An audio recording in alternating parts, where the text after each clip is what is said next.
Hello everyone, आज हम बात करेंगे वीडियो में about the pharmacology of the anti depressant drugs. ठीक है, इससे पहले वाले वीडियो में हम देख चुके हैं about what is depression, about the mechanism of action of the antidepressants and classification. ठीक है, तो antidepressants as a whole is a very important question. ठीक है, लॉन्ग क्वेश्चन के फॉर्म में भी आता है ये, इवन शॉर्ट नोट्स के फॉर्म में इसमें SSRI SNRI आते हैं। ठीक है, एंड प्री PG MCQ के लिए तो बहुत ही ज़्यादा इंपॉर्टेंट है ये। ठीक है, दूसरा आई वुड लाइक टू से अगेन कि यहाँ हम जो भी ड्रग्स डिस्कस कर रहे हैं, ठीक है, उन ड्रग्स को देख के आप अपना ट्रीटमेंट नहीं करेंगे और ना ही किसी और का ट्रीटमेंट करेंगे। ठीक है, this is only for your knowledge purpose. ठीक है, सो लेट्स स्टार्ट। तो हमने जो देखा था कि पहले वाले वीडियो से हमने ये देखा कि डिप्रेशन किस वजह से होता है, क्या कंक्लूजन था, जो वेरियस हाइपोथेसिस थी उसमें हमने ये कंक्लूजन निकाला कि मोनोअमीन्स की ब्रेन में डेफिशिएंसी हो जाती है। ठीक है, अगर हम सिंपल भाषा में बात करें कि मोनोअमीन्स की क्या हो गई, ब्रेन में डेफिशिएंसी हो गई, तो उस डेफिशिएंसी को हमको क्या करना है, पूरा करना है। कैसे करना है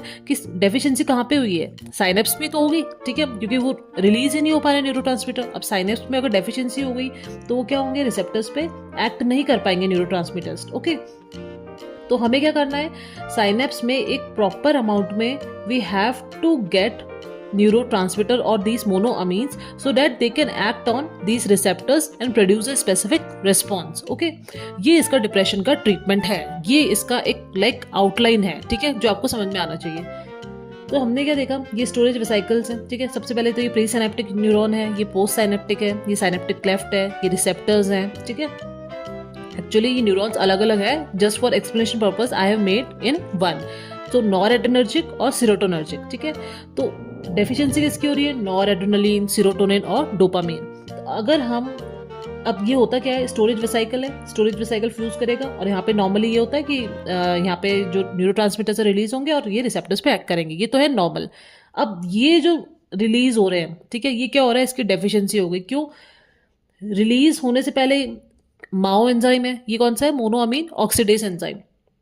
तो ये एंजाइम क्या कर देता है, इन न्यूरोट्रांसमीटर्स को डिग्रेड कर देगा। ठीक है, तो ये क्या रिलीज ही नहीं हो पाएंगे। दूसरा, जो रिलीज हुए हैं उनका वापस से क्या हो जाता है, रीअपटेक हो जाता है।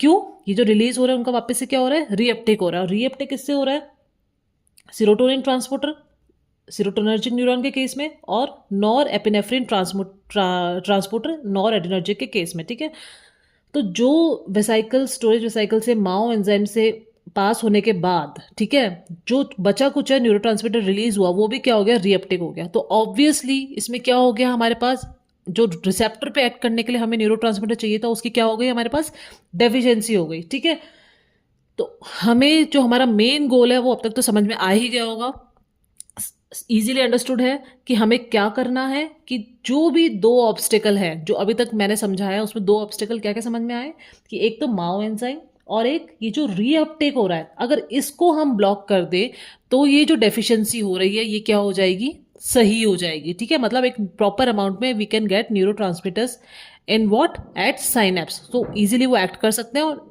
We can treat depression. तो ये ऐसा मान के हम चलते हैं। ठीक है, तो सपोज ये नॉर एड्रेनालिन यहाँ से रिलीज हुआ स्टोरेज वेसिकल, तो अगर ये माओ एंजाइम है यहाँ पे, तो इसको अगर मैं इनिबिट कर दूं, ठीक है, एक स्टेप तो ये यहाँ पर भी सिमिलरली मैंने इनिबिट कर दिया। दूसरा, ये जो रीअपटेक हो रहा है, तो इस रीअपटेक को इनिबिट कर दूं, तो एक तो मैंने यहाँ इनिबिट किया और एक मैंने कहाँ किया, यहाँ इनिबिट किया। तो ये जो दो जगह मैंने इनिबिट किया, तो यहाँ पर मुझे प्रॉपर अमाउंट में न्यूरोट्रांसमीटर्स मिल जाएंगे। This is the mechanism of action of the drugs. Okay, तो इससे मुझे क्या समझ में आया कि एक ड्रग की जो कैटेगरी है वो तो क्या है, माओ इनिबिटर्स। ठीक है, सबसे पहले। और जो दूसरी ड्रग की कैटेगरी होगी वो क्या होगी, रीअपटेक इनिबिटर्स। ओके, तो माओ इनिबिटर्स में क्या होता है, मोनोअमीन ऑक्सीडेज एंजाइम जो होता है वो दो टाइप के होते हैं, एक तो मोनोअमीन ऑक्सीडेज ए एंड दूसरा बी। ए तो क्या करता है, मेटाबोलाइज करता है नॉर एड्रेनालिन, सीरोटोनिन और डोपामीन को, और कहाँ पे प्रेजेंट होता है, इंटेस्टाइन, पेरिफेरल नर्व एंडिंग्स और लिवर में। ठीक है, तो पहले हम इसकी बात करेंगे। तो और माओ बी क्या होता है, ये मेटाबोलाइज करता है किसको, डोपामीन को, and is present in brain, platelets and liver. तो ये दो चीजें आपको समझ में आ गई कि ये जो एंजाइम है ये कहाँ का प्रेजेंट होता है, किस किस को मेटाबोलाइज करते हैं। ठीक है, अब माओ इनिबिटर्स दो तरह के ड्रग है जो हम यूज करते हैं किसमें, डिप्रेशन में। एक तो होती है नॉन सेलेक्टिव माओ इनिबिटर। नॉन सेलेक्टिव मतलब वो ए को भी इनिबिट करेगी और बी को भी इनिबिट करेगी।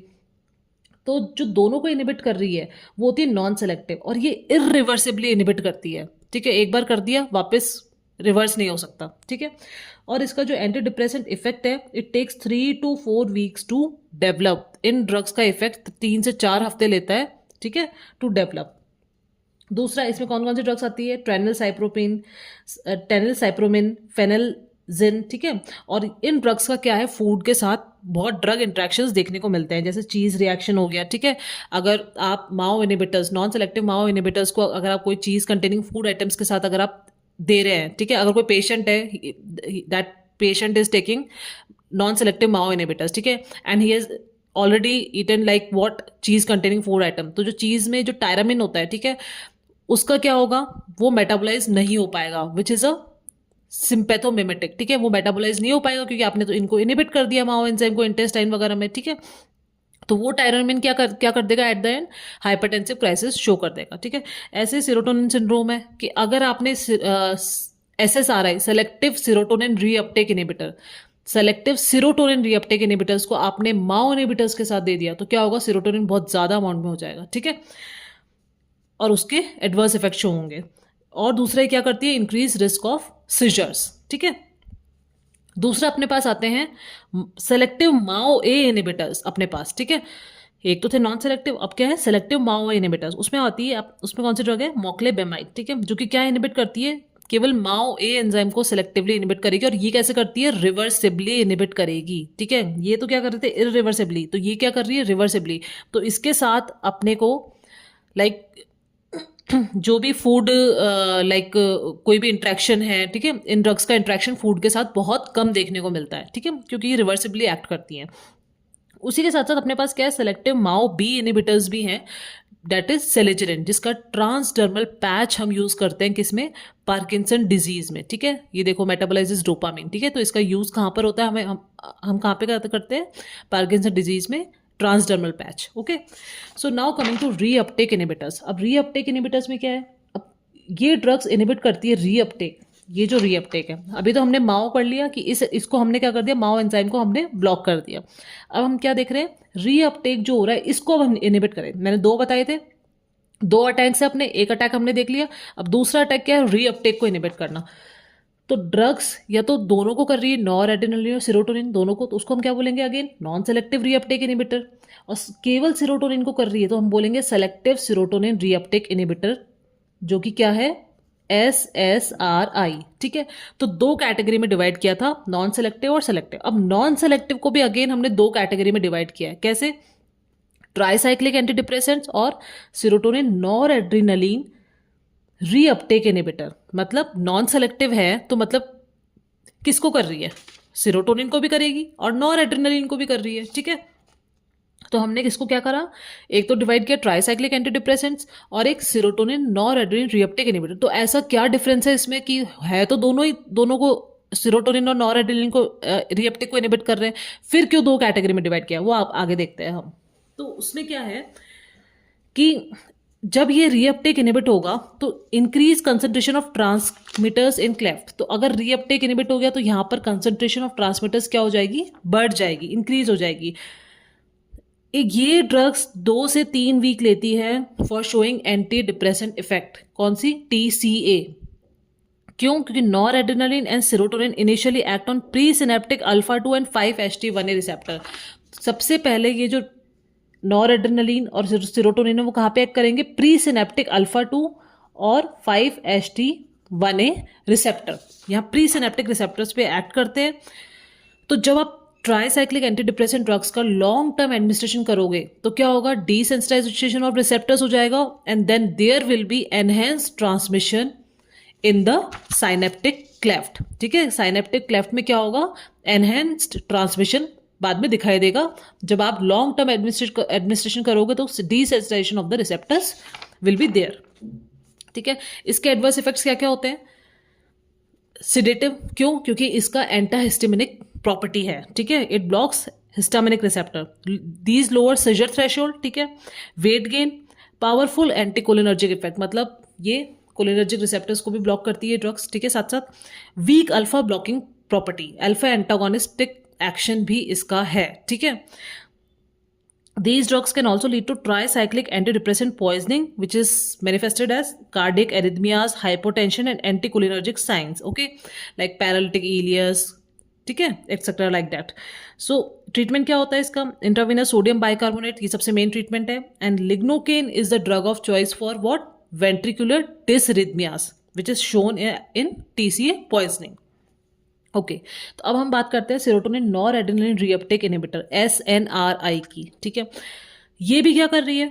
नॉर एड्रेनलिन और सेरोटोनिन के रीअपटेक को क्या कर रही है? इनहिबिट कर रही है. Same as what? Tricyclic anti depressant.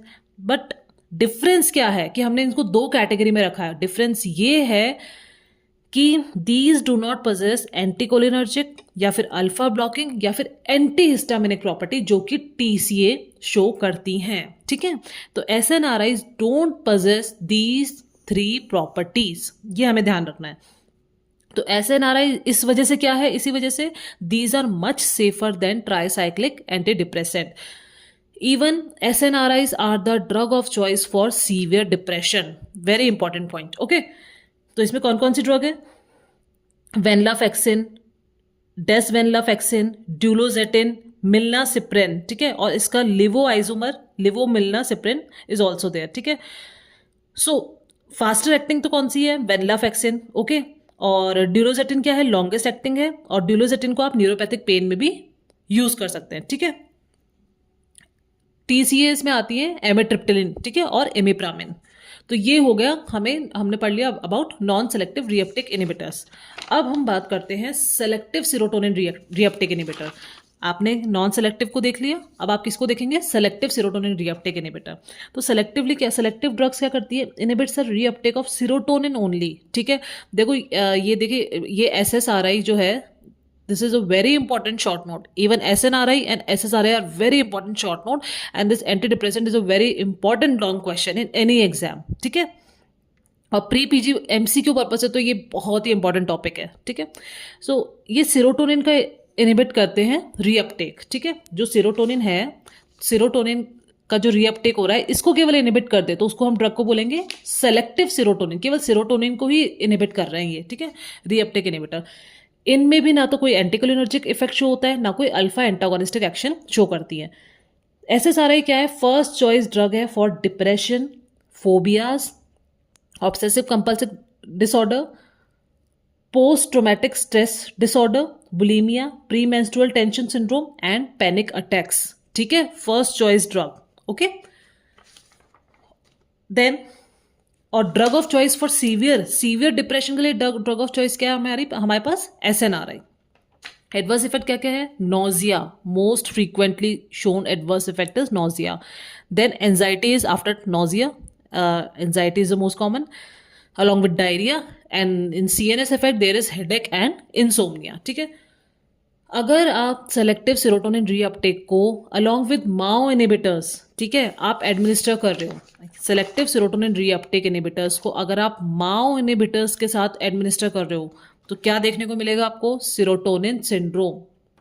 मतलब आपने माओ इनहिबिटर्स, माओ को भी इनहिबिट कर दिया, और आपने जो अपटेक हो रहा था इसको भी इनहिबिट कर दिया. तो सोचो कितने अमाउंट में सेरोटोनिन साइनेप्स में अक्यूमुलेट हो जाएगा. ठीक है, इसको हम बोलते हैं सेरोटोनिन सिंड्रोम. ठीक है, these affect platelet serotonin levels also. ठीक है, and can result in abnormal bleeding. Okay, तो जो ड्रग्स है इस कैटेगरी में sertraline and citalopram, these are the safest SSRI. ठीक है, ये बहुत इंपॉर्टेंट है. These are the safest SSRI to be used with warfarin. तो अगर आप कोई एंटीकोगुलेंट यूज कर रहे हैं, वॉरफेरिन यूज कर रहे हैं अगर आप, तो like patient is you have to administer warfarin also, or patient is in depression also, so you can use these drugs along with warfarin. ठीक है, एंड इसी कैटेगरी में जो पैरोजिटिन ड्रग है that is teratogenic. Okay, in nature. तो अब ये तो हो गया पूरा कंप्लीट हमारा क्या? Typical anti depressants. ये जो हमने कंप्लीट करी ड्रग कौन सी थी? ये सारी टिपिकल एंटी डिप्रेसेंट. अब आते हैं atypical. Why these are atypical? Because इनका मैकेनिज्म ऑफ एक्शन बहुत डिफरेंट है. These are not like same. कोई कौन सा रीअपटेक कर रही है इनहिबिटर, कोई अल्फा एंटागोनिस्ट है, ठीक है, कोई 5-HT2 है. ठीक है, इस तरह से हम देखेंगे. तो इसमें atypical anti depressant is itself a short note. ठीक है, तो ये भी आपको बहुत ये ड्रग्स सब सारी ड्रग्स याद होनी चाहिए, ठीक है। तो सबसे इंपॉर्टेंट है trazodone which is alpha antagonistic and having weak 5-HT2 blocking property, ठीक है, ट्रेजोडोन। फिर हमारे पास है मियानसेरिन जो कि क्या है, blocks pre synaptic alpha 2 receptor. जो प्री साइनेप्टिक अल्फा 2 रिसेप्टर्स हैं ये क्या करती हैं, इसको ब्लॉक करती हैं। ये mianserin has a property of augmenting seizure plus bone marrow depressants, ठीक है। इसी वजह से मियानसेरिन का यूज़ क्या हो गया है, रिस्ट्रिक्ट हो गया है। फिर हमारे पास है tianeptine and amineptine. These acts by enhancing serotonin reuptake, ठीक है। देखो this is in contrast with what, selective serotonin reuptake inhibitor. SSRI क्या कर रही है, रीअपटेक को इनहिबिट कर रही है। और जो हमने अभी ड्रग पढ़ी है टियानेप्टिन एमिनेप्टिन, ये कैसे एक्ट करती है, ये एनहेंस करती है सीरोटोनिन के रीअपटेक को, ठीक है। तो you can give it with what, Mao inhibitors, ताकि सीरोटोनिन सिंड्रोम ना हो, ठीक है। फिर है मिर्जापीन जो कि क्या है, pre synaptic alpha 2 antagonist. Also they increase due to their action on presynaptic alpha 2 antagonist, they increase what, noradrenaline and 5-HT release in synapse, ठीक है। और स्पेशली ये किसको करती है, 5-HT में 5-HT1 रिसेप्टर पे ये क्या होती है, एगोनिस्टिक होती है, और 5-HT2 और 3 पे क्या होती है, एंटागोनिस्टिक होती है। तो इस मिर्ताजिपिन को हम क्या बोलते हैं, noradrenergic and specific serotonergic anti depressant. Why specific, क्योंकि ये 5-HT1 पे ही एक्ट करके अपना एगोनिस्टिक एक्शन शो करती है, ठीक है। फिर हमारे पास है वर्शोजेटिन जो कि क्या है, serotonin reuptake inhibitor with 5-HT3 antagonistic and 5-HT1 receptor agonistic action, ठीक है। जो कि किसमें, वर्शोजेटिन किसमें यूज होती है, मेनली मेजर डिप्रेसिव डिसऑर्डर। इसका मेन इंडिकेशन MDD में है, ठीक है। फिर हमारे पास है ब्यूप्रोपियोन, ठीक है। ब्यूप्रोपियोन जो कि नॉरएड्रेनालिन का भी रीअपटेक को इनहिबिट कर रही है। और डोपामिन, प्लीज रिमेंबर अभी तक हम पढ़ रहे थे नॉरएड्रेनालिन मेजरली, ठीक है, और सीरोटोनिन का रीअपटेक इनहिबिटर।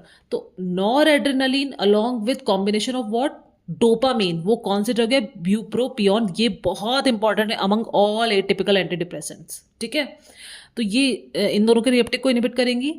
इवन ब्यूप्रोपियोन मेटाबोलाइज होने के बाद एम्फेटामिन लाइक कंपाउंड में चेंज हो जाती है। और इस कंपाउंड का क्या प्रॉपर्टी होती है, एक्साइटेटरी प्रॉपर्टी होती है, ठीक है। ब्यूप्रोपियोन को हम also we use it for what, smoking cessation as sustain release formulation and it also causes what, pre synaptic release of catechol amines. ये भी क्या करता है, pre synaptic release of catechol amines को इंक्रीज करवाता है, ठीक है। इसका ये इंडिकेशन आपको याद रखने की बहुत जरूरत है, ठीक है। Used for smoking cessation, bupropion, very important according to pre PG MCQ and any type of question, ठीक है। फिर हमारे पास आती है नेफ्साडोन, ठीक है। These block serotonin reuptake, mainly 5-HT2 antagonist, ठीक है। ये आपको याद करना पड़ेगा कि 5-HT2 है। देखो 5-HT2 5-HT3 आ रहे थे, अभी 5-HT2 क्या है, नेफेजेडोन, ठीक है। तो ये सेरोटोनिन को अपटेक को इनहिबिट करेंगे। फिर है हमारे पास एटोमोजेटिन जो कि क्या करती है, नॉरएड्रेनालिन के रीअपटेक को इनहिबिट करती है। बेसिकली इसका अटेंशन डेफिसिट हाइपरकाइनेटिक डिसऑर्डर, ठीक है, इसमें इसका इंडिकेशन है एटोमोजेटिन का। फिर हमारे पास है विलाजोडोन जो कि क्या करती है, सेरोटोनिन के रीअपटेक को इनहिबिट करती है। ओके, सो आप लोगों ने देखा कि how every drugs act, we have seen, this is completed, we have completed antidepressants topic finally, and हमने सब कुछ देखा कि like mechanism of action of drugs क्या है, how typical and atypical antidepressants work, ठीक है। So this completes your lecture. And always आप जब भी पढ़ रहे हैं कोई भी ड्रग, तो कोई भी आपको इस यहाँ के लेक्चर से या कोई भी यूट्यूब वीडियो से आपको देख के कोई भी ड्रग आपको सेल्फ एडमिनिस्टर नहीं करना है, ना ही किसी को प्रिस्क्राइब करना है, ठीक है। And this completes, and this is very important topic, whether in your long question, short note or pre-PG MCQ. Thank you for watching.